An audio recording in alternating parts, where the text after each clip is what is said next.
பட்ஜெட்ல 12 லட்ச ரூபாய் வரைக்கும் வரி கிடையாது அப்படின்னு சொல்லியிருக்காங்க. இது என்ன கால்குலேஷன் அப்படின்னு பார்ப்போம். 2023ல 7 லட்ச ரூபாய் வரைக்கும் வரி கிடையாதுன்னாங்க. இப்ப 12 லட்ச ரூபாய் வரைக்கும் வரி கிடையாதுன்னு சொல்லியிருக்காங்க. ஆக்சுவலா இப்ப 12 லட்ச ரூபாய்க்கு நீங்க எவ்வளவு வரி கட்ட வேண்டியிருக்கும் அப்படின்னா, முதல் 4 லட்ச ரூபாய்க்கு அதாவது 4 லட்சமா பிரிப்பாங்க.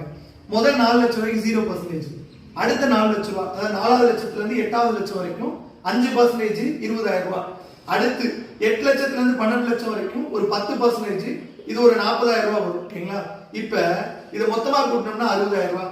இப்ப 12 லட்சத்துக்கு எவ்வளவு வரி வரும் அப்படின்னா 60,000 ரூபாய். என்ன சொல்லியிருக்காங்கன்னா 87A கீழ ரீபேட் அதாவது சலுகை கொடுத்திருக்காங்க. இந்த 60,000 ரூபாய் நீங்க கட்ட தேவையில்லை. ஓகேங்களா? அதாவது இந்த 60,000 ரூபாய் 12 லட்சம் ரூபாய்க்கான வரி 60,000 ரூபாய் நீங்க கட்ட தேவையில்லை. அதனாலதான் 12 லட்சம் வரைக்கும் வரி கிடையாதுன்னு சொல்லியிருக்காங்க. இது போக டிடக்ஷன் குறைப்புல பாத்தீங்கன்னா ஸ்டாண்டர்ட் டிடக்ஷன் ஒரு 75,000 ரூபாய். சோ 12,75,000 ரூபாய்க்கு நீங்க வரி கட்ட தேவையில்லை.